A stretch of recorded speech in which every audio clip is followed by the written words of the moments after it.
But right now, we have a staff reading, and I'd like to welcome Gwen Kirby.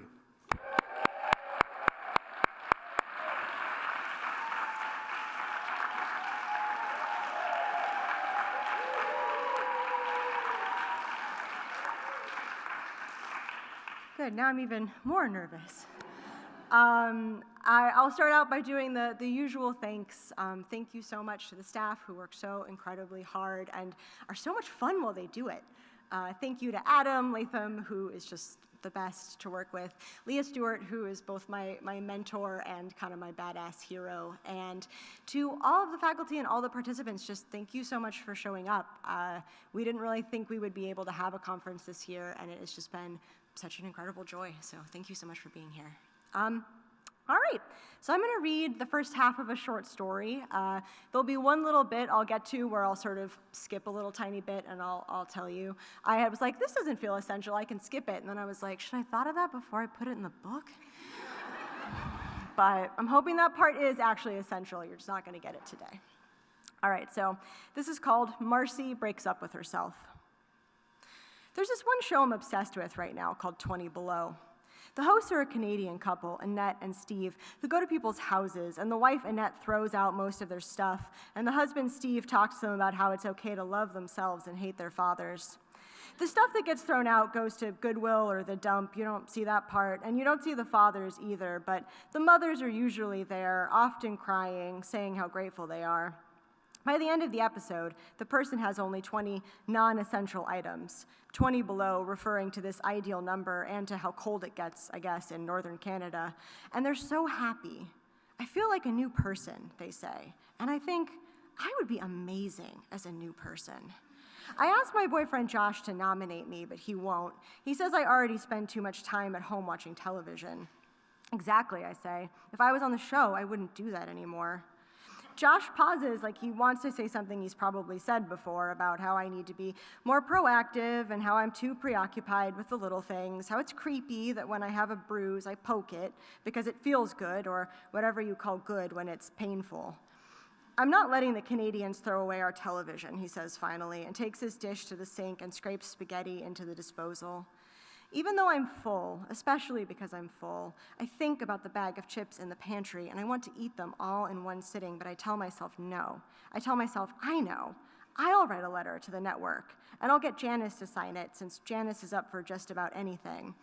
Marcy has enormous potential, I imagine writing. With a little help, Marcy could be a different person. Marcy would be better as a different person. Marcy is incapable without your help of becoming a different person. Would it be worth it to make Marcy a different person?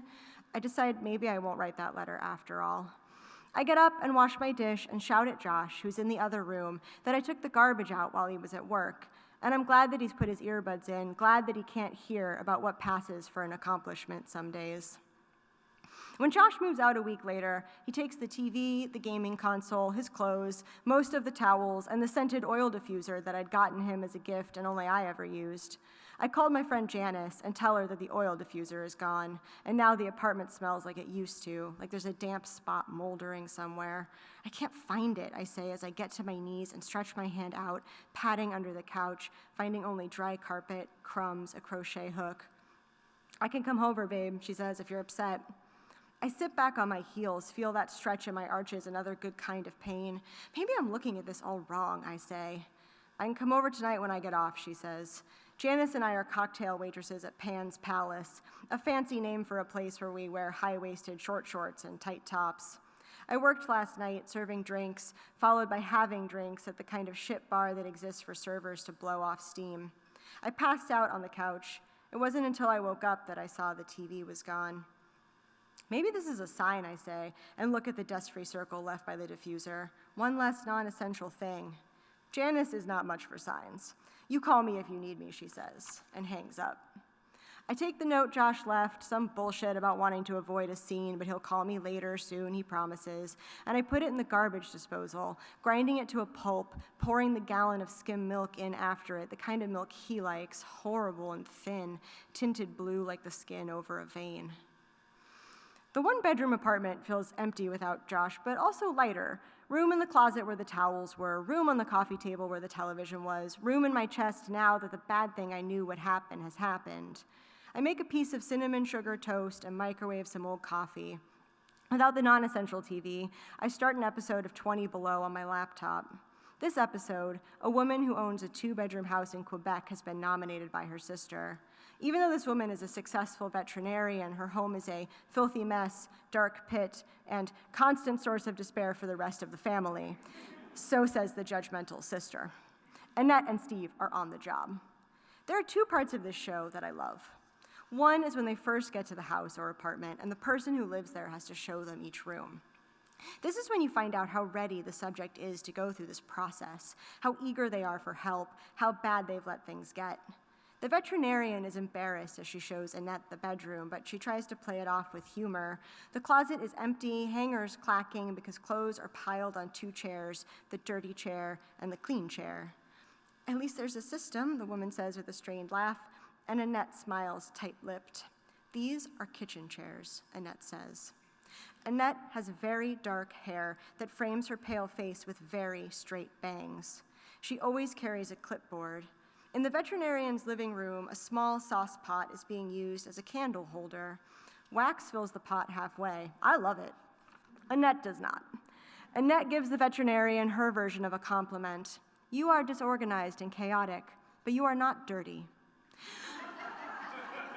I crunch through my cinnamon toast. I shake my head gently. They have a lot of work ahead of them to get down to 20 items. I don't think I can do it, the veterinarian says. I don't think it's reasonable. Imagine, Annette says, that you are a hunter-gatherer and you can only keep what you can carry on your back.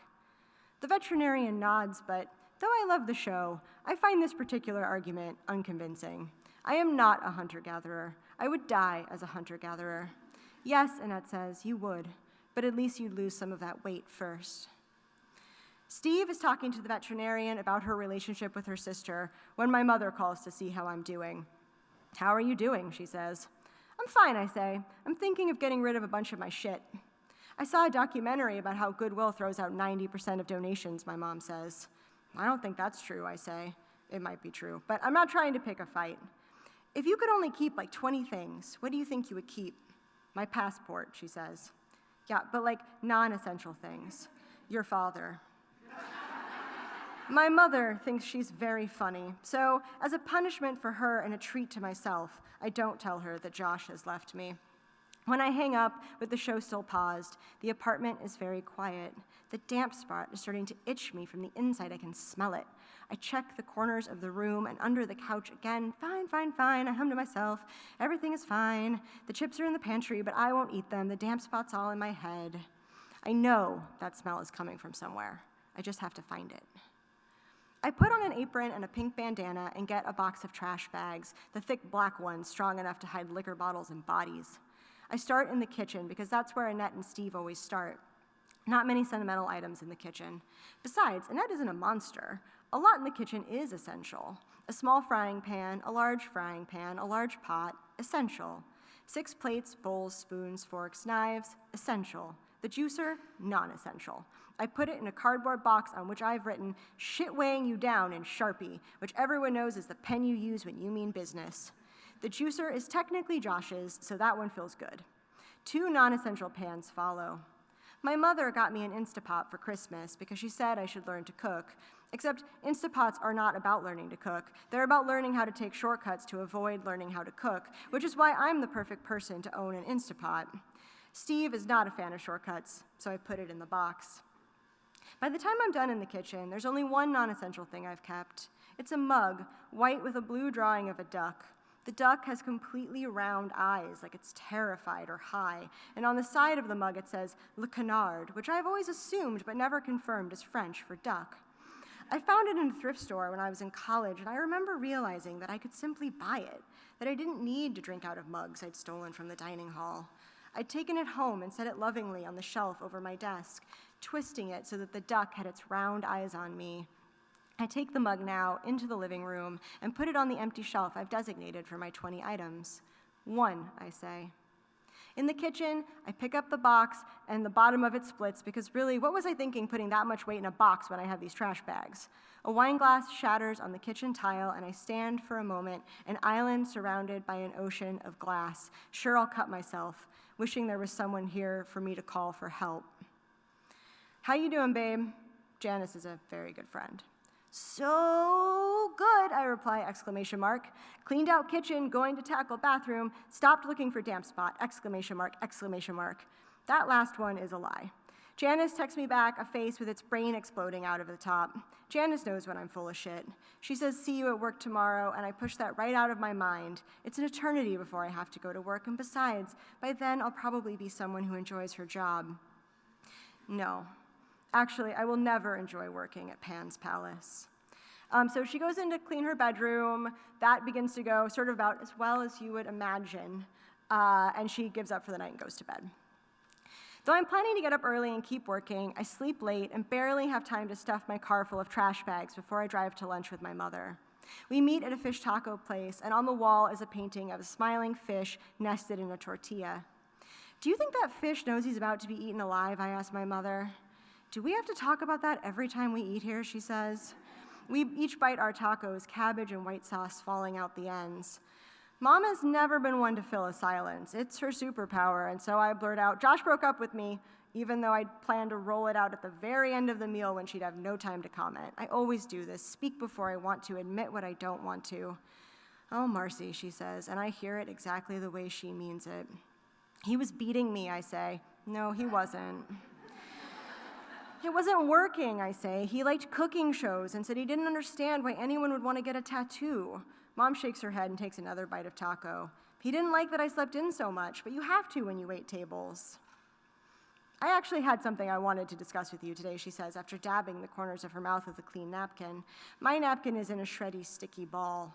Your father and I are selling the house. The house, I say? My house? Our house. The house you haven't lived in years. We're putting it on the market, and now we have a buyer. We're selling it and moving to Las Cruces. Your father wants to start painting. You love that house, I say. It's a house. Mom sighs. Dear, she takes my hand. Your father and I are ready for a change. I imagine Annette and Steve rubbing their hands together, the entire house disappearing until there's nothing but a single black garbage bag. I knew you'd be upset, she says. I'm not upset about the house. I'm upset about Josh, I say. I tell her I can't believe how incredibly unsupportive she's being right now. Mom tells me we'll talk about this again soon because she needs me to clean my boxes out of the garage. Maybe you and your brothers can get a storage unit together. I'm decluttering my life, I say.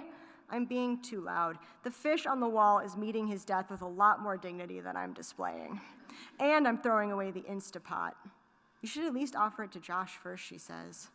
I hope she knows that sometimes she's a bitch. I'd expected to feel happy as I drop my bags off at the Goodwill, but lunch has ruined my moment of triumph.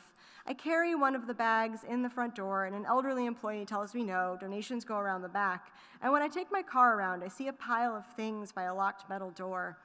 Most people who donate aren't as organized as me. There's a doll lying inside a lampshade, an open plastic tub filled with VHS tapes, a toaster oven still full of crumbs. I lean my bags against the wall. I'm sweating when I'm finally done unloading everything. In my purse, my phone chimes. Sorry I had to end things that way. I hope you know I care about you. I don't text him back. My mom is selling our house so they can move to Las Cruces, I text Janice. Las Cruces is dope, she says. Janice doesn't get it. I don't know if I get it. The house was a cramped place for 3 kids, and it's too big for just my parents. The upstairs hall was narrow and dark, and the stairs were covered in a red-orange carpet that came off on my socks and burned my knees when I tripped. The backyard was nice, but my dad was always ripping it up to try a new kind of grass, and the grass always died. In Las Cruces, they'll have a rock garden and a cactus. When I come visit, maybe we'll eat dinner outside. Deserts get cold quickly when the sun sets. In fact, that's exactly what my dad will say. Can't believe how quickly it gets cold when the sun's down, and we'll nod and say, yes, how amazing. It's so great you have time to visit, my mom will say, and it will be great, because by then I'll be a different person. It's 2 when I get home. I should be at work by 5. I open a beer and don't drink it. I pour a glass of water on the carpet to make a wet spot, and I rub it hard over and over with a towel until I soak up every drop until you can barely tell it's there. I smell it, and it smells like damp carpet. Nothing sinister. Somehow the apartment doesn't look noticeably more empty even after all that work. I'm going to do a little bit more cleaning, straighten things up, and instead I lie down on the couch and open my laptop and take a sip of that beer after all. I look up 20 Below on YouTube and find a new interview, or at least one I haven't seen before. It's just Steve, which is unusual.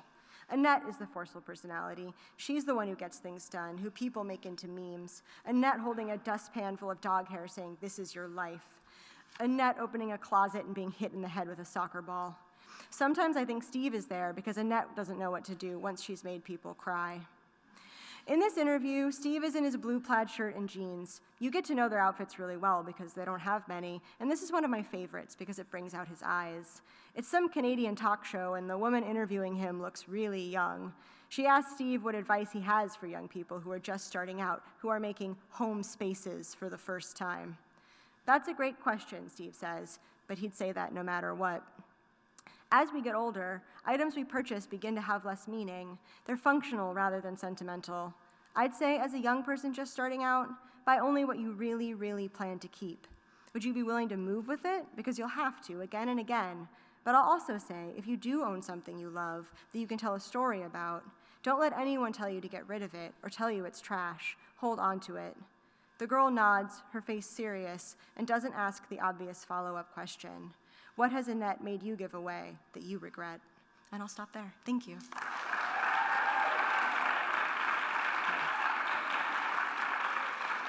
And next up, Ananda Lima.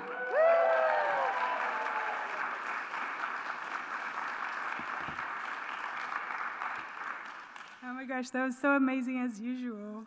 When you were reading, I got kind of anxious about this because I put the, oh no, you can still see me.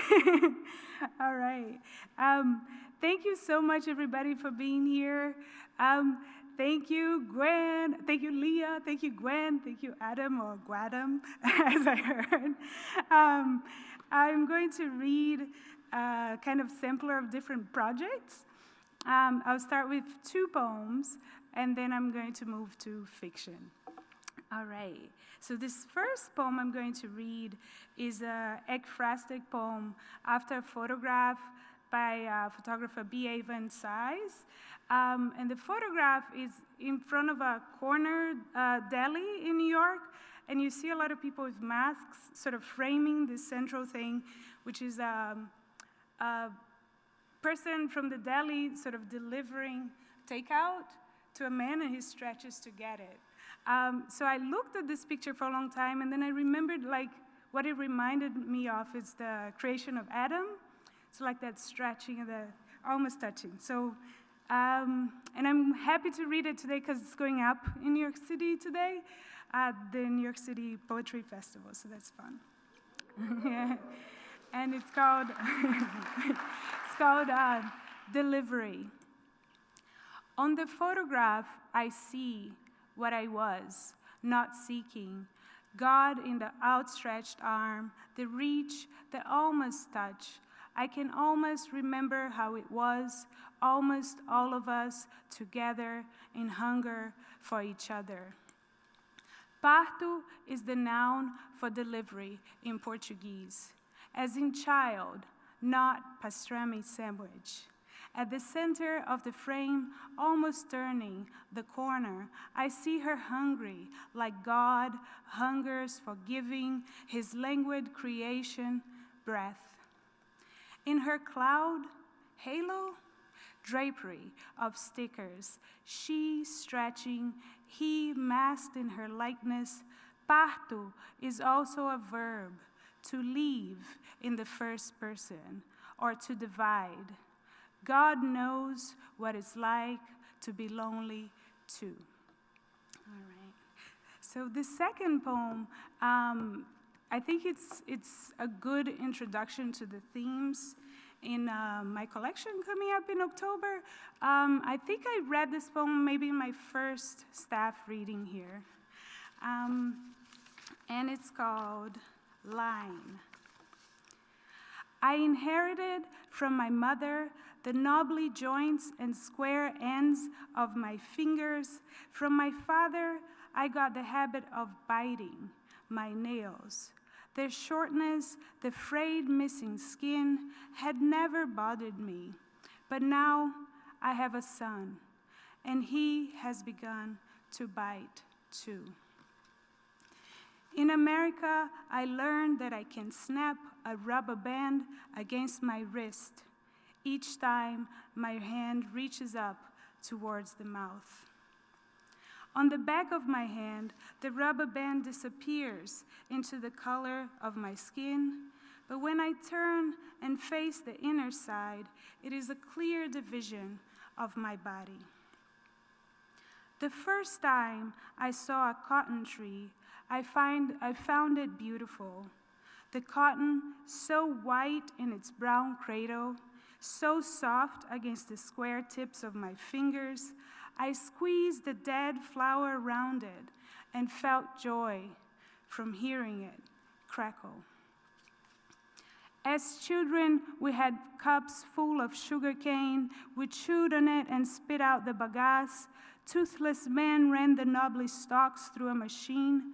The juice trickled into our glasses, and the flat piece that came out on the other side was put through it again until everything was gone. The dry split stalk thrown into a pile, limp like blonde hair. When I first arrived in America, I didn't understand what people meant when they said, with an American accent, that they were Irish or Italian or French. Now that I understand, I asked my mother for a family tree. She said she had never thought of such things, and she wouldn't know much past her grandmother's first name. So what I have is my memory of the faces of my relatives and my own. When I first arrived in America, all I could see was beauty. The snow, fine like sugar, white like cotton, but now all of it, the beauty, the land, the tired metaphors, just make me sad. Before I left for America, I saw an individual in the mirror, but today I see my mother, my father, my brothers, my son, and a man missing skin from tears on his back, and the man who did it. When I looked this morning, I tugged on my rubber band so hard that it broke. All right. Good, so those are the poems, and now I'm going to read fiction. Ooh, it takes a lot of stamina to read fiction. So this story, I compressed it a lot, and then there's a lot of dialogue together. It is not a play, but it sort of feels that way. I try practicing that kind of move. I like switch them and it just confuses even more. So I'll try and do some sort of gesture. It's between a mother and the daughter, the dialogue. Maybe I'll do a phone thing. We'll see. All right. So I was very inspired by a lot of readings here to read this story, and also about a dinner conversation on grifters last night. Okay, ghost story.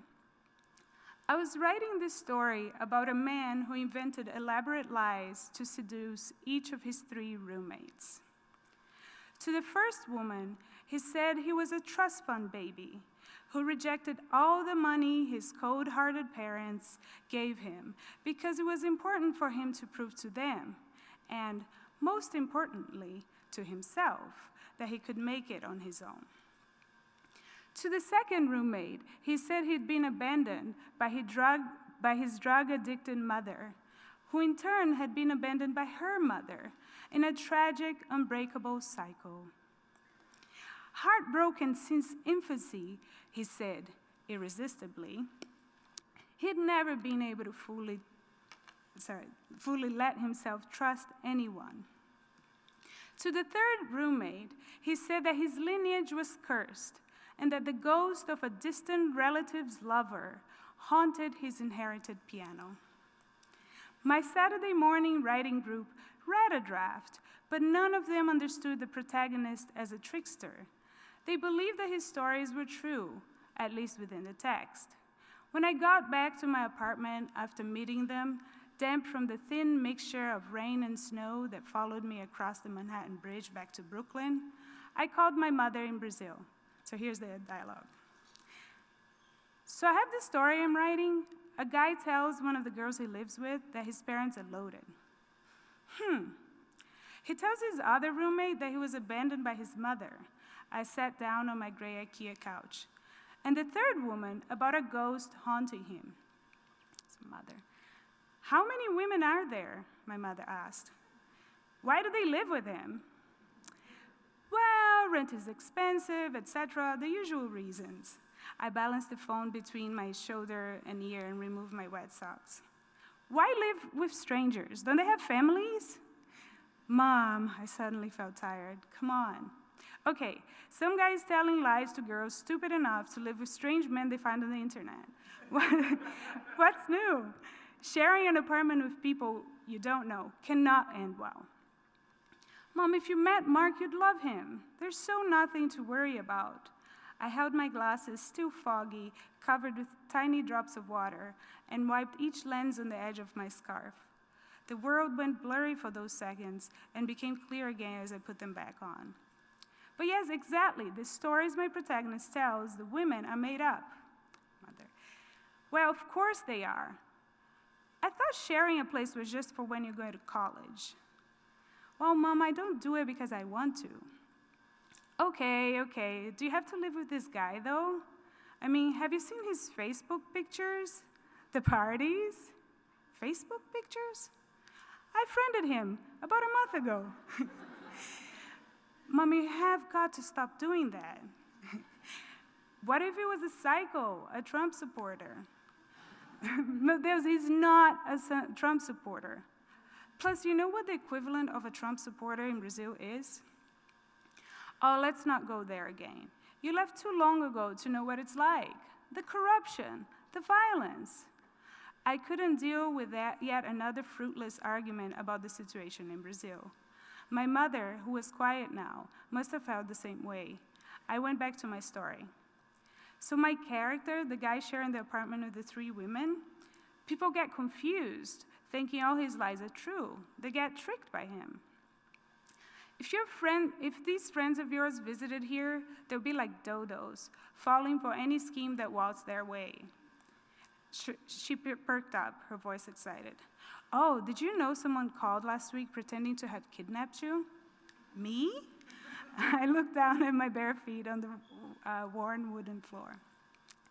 Yes, they go, we have a daughter, and put some woman crying in the background, mom, etc. It was such a well-known cliche of a scheme that we have your child call. But I found myself wanting something, longing for some reaction from my mother. What did you do? I asked, trying to sound casual. I asked them, where did you find her, this daughter of mine? Tell her I sit here waiting for her. Every day I wait and wait, but she never comes. Birds chirped on my mother's end of the line. Outside my apartment, the trees were dry, naked twigs. So here, like the phone call continues, the brother sort of films the interaction with the kidnappers. The video goes semi-viral. We'll skip all of that. And we sort of pick up after she hangs up the phone. At least it wasn't just me who saw through my character's lies. But later, I checked with a couple more of my friends. They all thought the stories the man told his roommates were true too. And my mother, the only person on my team, had not even read the story, written in English. In the end, I changed it to fit the prevalent reading. And I did that by changing nothing. No edits to the words printed on the hibiscus tea stained manuscript. The change happened only in my mind. I decided that yes, now all the stories the guy told were true, including the ghost one, in what I initially thought was a little far-fetched, but still realistic fiction. And that was the end of the question, at least for now. A few weeks later, my mother called me. You need to do something about this ghost. Ghost? I opened the kitchen drawer where I usually left my keys. I was late to work. Yeah, ghost. Mom, what are you talking about? We believe in ghosts now? Not on the table or the counter. Mark must have taken it by mistake again. Whether you believe it or not doesn't matter. It's here, haunting me. I didn't understand why she was suddenly talking about ghosts. Was she leading us into some sort of metaphor? I couldn't see how to interpret it. What are you trying to say, Mom? Maybe she really thought she had seen a ghost? Was that possible? Mom, are you feeling okay? Maybe put Dad or Miguel on? I am fine, and no, I can't put them on. Your father's out, and your brother, she sighed, is traveling with Juliana again. Though even if they were here, you have to help me with this one, not them. Why?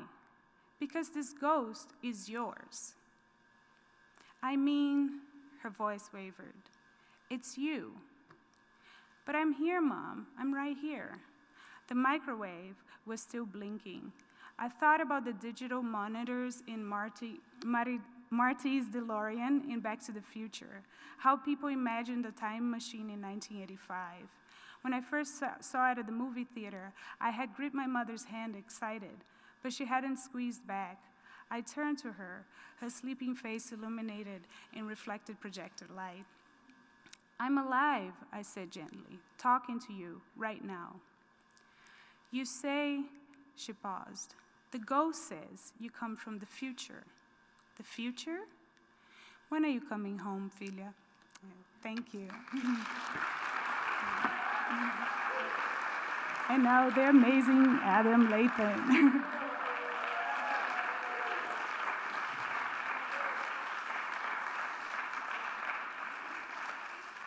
Thank you, Ananda. That was wonderful. Thank you, Leah and Gwen, for putting up with me.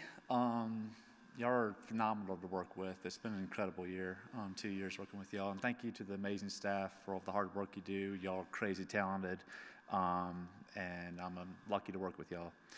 And of course, thank y'all, everyone, for being here today. I'm going to read an excerpt from my novel in progress called The Lizard Man. And the section I decided to read comes at the end. It actually is the end. So I'm going to have to give you a little bit of explanation here, if you can just bear with me.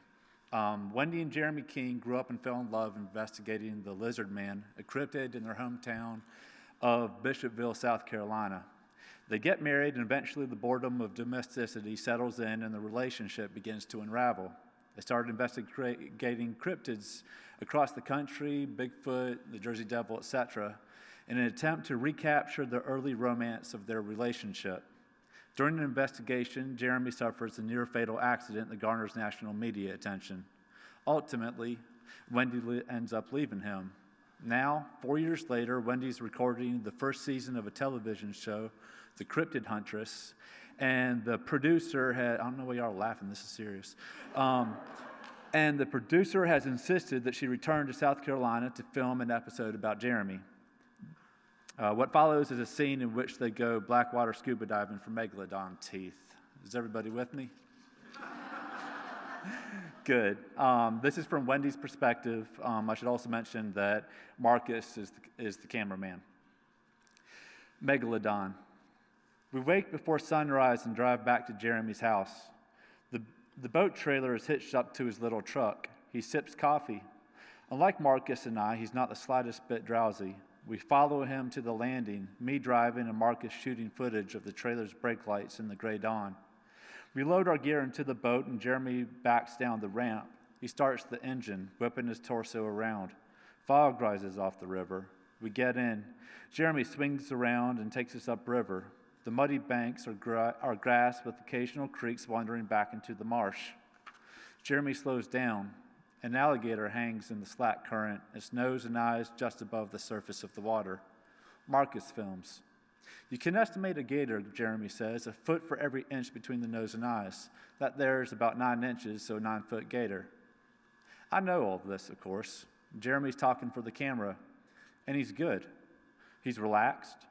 I wonder for a second what it would be like had things worked out, and we'd had a show together. I push the thought down so far as sure not to come back. The gator sinks beneath the surface. Then I remember why we're out here and that I'm about to go scuba diving with those things. And where we're diving, are there gators, I ask for the camera? I've learned they don't mess with you if you leave them alone, Jeremy says, except for mating season. They get a little feisty then. When's mating season, I say.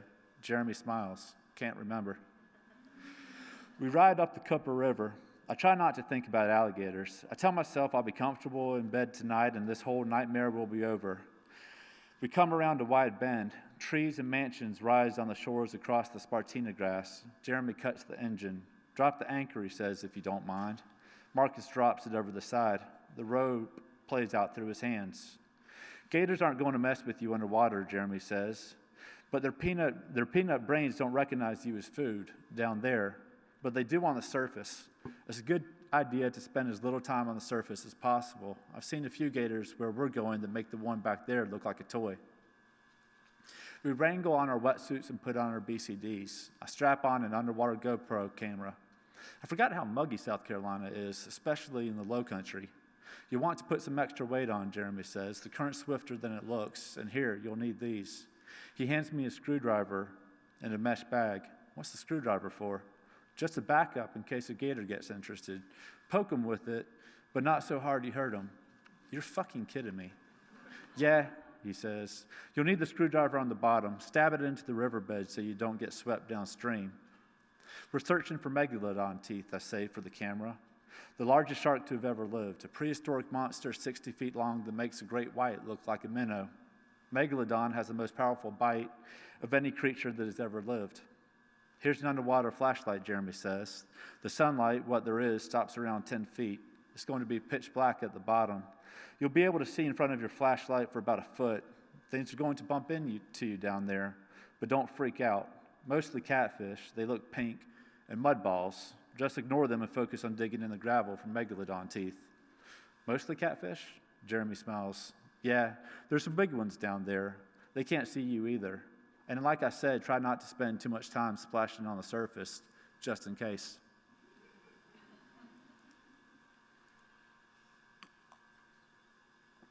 I can't believe I'm doing this. If there wasn't a camera on me, I'd say hell no, no way. I check my gear and take a giant stride into the black water. I pop to the surface as Jeremy enters. I want to get the hell back under. I swim to the front of the John boat, grab the anchor line, and start swimming down. Visibility in the tannin-stained water is so poor sunlight disappears quickly. I follow the anchor line down, keeping my hand on it into total blackness. Any hopes of staying calm fade with the light. I switch on my flashlight, which gives me all of a glorious shoebox size of visibility. Everything else is pure black. At 5 feet, I wish I'd asked how far down the bottom was. The water is colder than I expected and the current stronger. If I let go of the anchor line, the current will sweep me off the boat, Lord knows how far. And then when I come up, I'll have to swim all that way on the surface. I bump my head on the riverbed, crunch awkwardly, and fumble about with my hands until I find the cold steel of the anchor. I don't want to let go. Still, I'm relieved to be on the bottom. I rest, listening to the gurgle of my regulator, and force myself to let go of the anchor line. I get my compass out and kick my flippers, gaining a few feet as I peer into the ridiculously small box of light I have.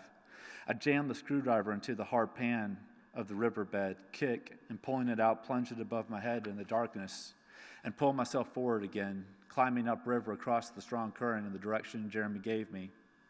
In addition to alligators, I'm also scared of slipping back in the current and drifting into any of the logs that litter the river floor, getting tangled in limbs that would love to snatch me. Something bumps my leg. I spin around, sweeping my pitiful light to find a swirl of mud, whatever it is, gone.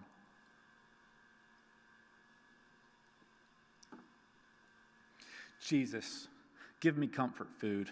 Cryptids howling in the night, matted hair, foul stenches, bloody claws, give me, Lord, any monstrous abomination.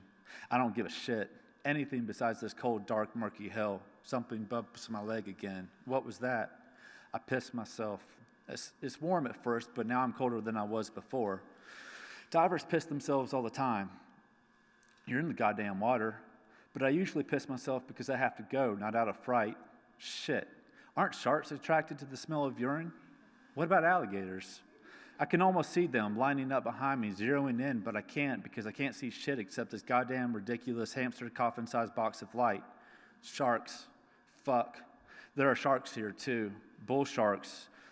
The most aggressive species on the planet, more testosterone than any other animal. Okay, that bump was definitely something alive.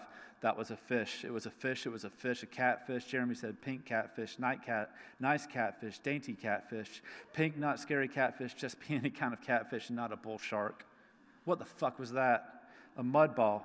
A goddamn mud ball just hit my arm. What fresh hell is this? Mud balls, what the fuck? Like tumbleweeds in hell. Rolling. Mud balls. Except that right there was definitely not a mud ball. What the fuck did God give catfish eyes if they can't see worth shit? Useless goddamn catfish eyes. I never want to see or eat catfish again. And if I do, it's not going to be any panko breaded, white, greasy, flaky scrumptiousness. Oh, hell no. I'm going to suck on their eyeballs and chew them with my molars for not using their eyes and bumping into everything. It's blind, mud, bumper cars down here. Whatever the hell I did in past lives, it couldn't have been enough to deserve this. But you know what? God help the first tail I catch in my flashlight, I am going to stab. That's what I'm going to do. How much farther do I have to climb? He said 50 yards to a gravel bar. I'll weave my way around a log. I've never loved a screwdriver so much in my life. Please, screwdriver, screw me to this floor. Secure me or I'll slip back into the current, into logs, and be, well, screwed. That'd be a way to go, tangled up in logs, pinned, trapped, with a full tank of oxygen to suck on in the darkness as it gradually depletes until I drown. No thanks. There don't seem to be many pleasant ways to die down here. I worry the log threw me off track and I'll miss the gravel bar and swim off into an alligator hole never to be seen again. Another mud ball bumps my arms and holy shit, that was a tail. A catfish. I forgot to stab. I haven't even thought about snapping turtles. Pleasant beasts they are. Heads like vices with razor-sharp beaks. Please don't let me bump into any snapping turtles. But if bump into a reptile I must, let it be a snapping turtle, a little one, anything besides a gator. I nearly cried when I reached the gravel bed. I've never been so thankful to see gravel in my life. I grab a handful and break a loosely packed chunk from the bed, and another and another. I'm a kid in a sandbox. I check my computer. All I have to do is stay here and dig for half an hour, and then I can ascend and get the fuck out of this water. How can Jeremy do this? Anybody who enjoys this level of horror is a psycho and deserves to be eaten first, before someone who didn't know what they were getting into. I should have asked. Jeremy should have asked me, hey, Wendy, do you want to scuba dive in the pitch black dark and dig in the dirt until something eats your ass? No thanks, Jeremy. How hard would that have been? I'm going to kill him. I focus on my breathing, try to slow it down and focus on the task at hand. Dig. Come on, find something. Holy smokes, that's something. What is that? Something's there. I tear at the gravel faster, pushing it away, and holy fuck, it's a megalodon tooth. I can't believe it. I found a megalodon tooth. It's huge. It shines black in the light of my flashlight. It's as big as my palm. Fuck you, alligators, thinking you're bad shit. There used to be things in this water that would swallow your ass, and probably did if your time periods overlapped or whatever. That's right. I'm holding the tooth of a monster that ate your ancestors. Don't fuck with me. I have the megalodon tooth in my hand. Even in the water, I can feel its weight. It's different shades of black, the top rockish, the tooth polished by time, but the edges still serrated, sharp and jagged, that I have no doubt I could slice open my hand with it if I want to. To find a megalodon tooth in these dark waters, I get it. I drop the tooth into my mesh bag. I want another one. Who knows? I could be on top of the mother lode. Imagine all those millions of years ago, a megalodon smashing into a giant bony fish, biting it in half, the force of impact and explosion of teeth falling like glittering back stars into the depths of the Paleozoic Sea for me to find, discover all these millions of years later. I dig and forget momentarily about the fear and darkness and things that bump. I reach for my mesh bag to check. It's reassuring, confirming my treasure is there, still there. Having found one, damn it, the bugs bit me. I want another one. A whole collection I can proudly lay on the boat. Something slams into my back and I'm pinned to the riverbed. I kick, struggle. Whatever it is on top of me is bigger than I am. Christ, dear God, whatever it is has limbs and is fighting, whether attacking me or to get away, I can't tell until it's off me. I spin around, searching with my lights in the dark to see whatever it was that attacked me, and I shine my light into Jeremy's masked face, his hand held up as he gives me an okie dokie sign. All's cool. We just bumped into each other in the darkness. What else but monsters could bring us back together, even in such limited capacity? He slowly turns away as I catch my breath, and we begin to dig together in the pitch black, searching for monsters in the dark, cold water swirling around us, and, intent upon our task, doing the best we can to ignore the things bumping into us. Thank you.